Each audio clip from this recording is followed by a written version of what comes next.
in a session when you can win too. That is something that France's newest superstar, Léon Marchand, did last night that not even Michael Phelps tried. In the space of 2 hours, he took victory in the 200 butterfly, beating world record holder and defending champion Christophe Milak.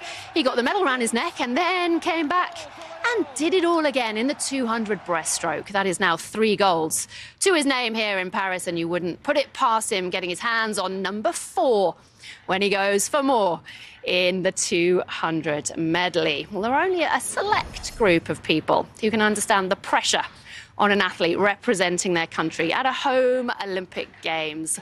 This man is one of them. Look at those pictures after Beijing. Team GB's Tom Daley then represented Team GB in London in 2012 before lining up in Rio, Tokyo, and here in Paris, where he has claimed Olympic medal number 5, claiming silver in the 10-meter synchronized platform diving alongside Noah Williams. And I am delighted to say that Tom Daley joins us now in the studio. Wonderful to see you. Thank you for having me. Congratulations. We're going to come on to you in a moment, but you do know what Léon Marchand is going through. I mean, what have you made of how he has been dealing with the last couple of days? I mean, it's incredible because when you go into a home Olympic Games, there is that pressure, there's that expectation, and you want to deliver. You want to be that person standing on top of the podium, and to be able to go in not just night after night, but set like event after event on the same night to be able to come away with 2 gold medals. I don't know how he manages his recovery, but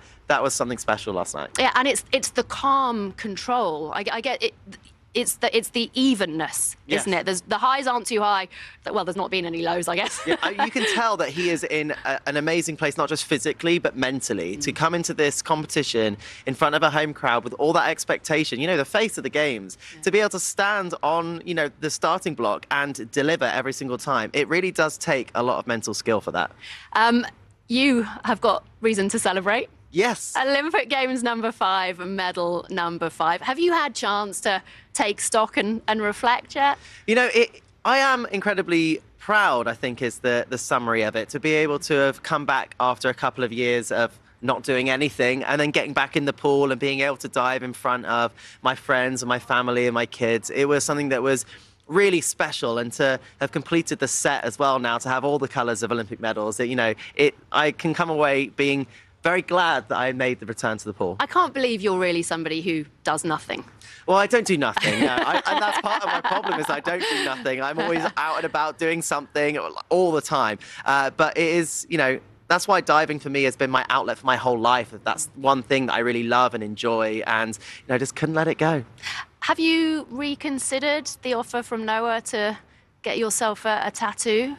Well, the thing is, I said that Noah he wants to learn how to do tattoos. So he wants to draw a smiley face on me somewhere, which, you know, I might let him do at some point, but I don't want to be the first person that he tests it on. But he also gets lots of tattoos depending on people that have significance in his life. And I have to design a tattoo that he's going to get as well. So. Okay, so what is it going to be? I don't know. I feel like it should be something either diving related or something to do with knitting, because, you know, I feel like that goes hand in hand. I don't know, some kind of diving knitting situation. And speaking of knitting, I mean, you have brought in... I have. Is it a jumper or a cardigan? It's a jumper. It's a jumper. This time it's a jumper. It's the Paris...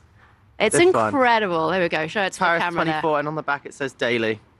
I mean, it's a little bit hot, I have to say, the weather at the moment to be wearing it, isn't it? But it is. It's boiling. But you've talked about how it was something that you came up with in COVID. You discovered knitting. Yeah, I mean, like you were saying earlier about that, I don't know how to just do nothing. That was my coach's problem with me, is that you need to learn to rest and recover.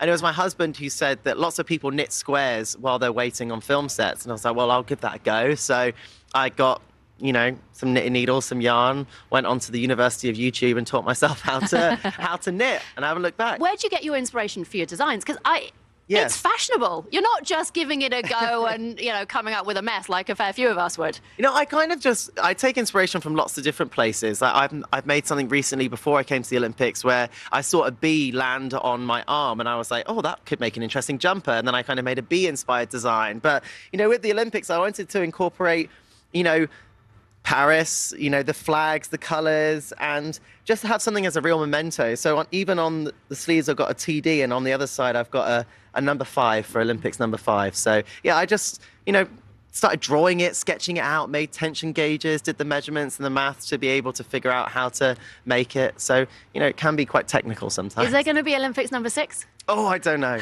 I am enjoying this Olympics a lot, and this Olympics has felt like a bonus, but it's also made me fall back in love with the sport. So for right now, I'm going to enjoy the moment, but, I feel like it's going to be a future Tom problem to decide whether I come back or not. We see you there watching, supporting the team. You were watching Andrea and Lois yesterday, I know, with your knitting in tow. But how do you see your role in the team? Having done it for so long. Yeah, well, going back to 2008, I was the youngest on the team, and now all of a sudden I'm the granddad at 30 years old, being the oldest on the diving team. And I think what's nice is that growing up with lots of different generations of divers, I think everyone is really close to be able to ask for advice, to be able to ask for help and really teach each other, because I learn a lot from the younger divers as they might learn stuff from me in terms of how to go into competition and with experience. But I think that's the role that I have now, is just someone to be there as a cheerleader. Now that I'm done with my competitions, usually I would have the individual, but now I'm just, head cheerleader. What is it that makes the Chinese so good at diving? I think, there is just such depth within the world of diving in China, and it is really, they are the ones to beat. I really do feel like they could get a clean sweep at these games, but you never know at an Olympics because there's always usually an upset, but it actually might be the first time where they win a gold medal in every single event. Which would be quite something. It would be quite something. Tom Daley, a real pleasure to speak to you. Thank you very much indeed. Well.